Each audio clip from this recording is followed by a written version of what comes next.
ಕರ್ಣ ಧಾರಾವಾಹಿಯಲ್ಲಿ ಕರ್ಣ, ನಿಧಿ, ನಿತ್ಯ ಸುತ್ತವೇ ಕಥೆ ಸಾಗುತ್ತಿದೆ.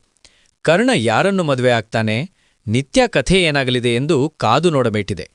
ಹೀಗಿರುವಾಗ ಒಂದು ಪಾತ್ರ ಅಂತ್ಯ ಆಗಲಿದೆಯಾ ಎಂಬ ಪ್ರಶ್ನೆ ಶುರುವಾಗಿದೆ. ಕರ್ಣನನ್ನು ಕಂಡರೆ ನಿತ್ಯಾಗೆ ಒಳ್ಳೆಯ ಅಭಿಮಾನ ಇದೆ. ನಿತ್ಯಾಳನ್ನು ಕರ್ಣ ಕೇರ್ ಮಾಡ್ತಾನೆ, ಆದರಿಸುತ್ತಾನೆ ಎಂದು ನಿತ್ಯಾಗೆ ಗೊತ್ತಿದೆ. ಇದೇ ವಿಷಯವನ್ನಿಟ್ಟುಕೊಂಡು ರಮೇಶ್ ಡಬಲ್ ಗೇಮ್ ಆಡುತ್ತಿದ್ದಾನೆ. ನಿಧಿ ಹಾಗೂ ಕರ್ಣನನ್ನು ದೂರ ಮಾಡಬೇಕು ಎಂದು ನಿಧಿಯನ್ನು ಮನೆಯಿಂದ ಹೊರಗಡೆ ಹೋಗುವಂತೆ ಮಾಡಿದ್ದಾನೆ. ನಿಧಿಗೆ ಬೇರೆ ಮನೆ ಮಾಡಿಕೊಡಲಾಗಿದೆ. ಇನ್ನೊಂದು ಕಡೆ ನಿಧಿ ಸ್ವಾಭಿಮಾನವನ್ನು ಕೆಣಕಿದ್ದು ಅವಳು ತನ್ನ ಕೆಲಸಕ್ಕೆ ರಿಸೈನ್ ಮಾಡುವ ಹಾಗೆ ಆಗಿದೆ.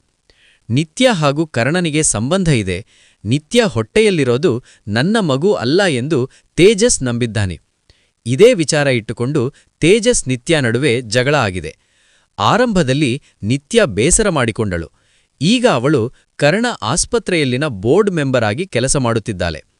ಸದ್ಯ ಈ ಸೀರಿಯಲ್ನಲ್ಲಿ ತೇಜಸ್ ಪಾತ್ರ ಕಾಣಿಸದೇ ಇದ್ದರೂ ಕೂಡ ಮುಂದಿನ ದಿನಗಳಲ್ಲಿ ಮತ್ತೆ ಎಂಟ್ರಿ ಆಗಲೂಬಹುದು. ಹೀಗೆ ನ್ಯಾಯವನ್ನೇ ಕೊಡದೆ ಈ ಪಾತ್ರವನ್ನು ಅಂತ್ಯ ಮಾಡೋದು ಡೌಟ್.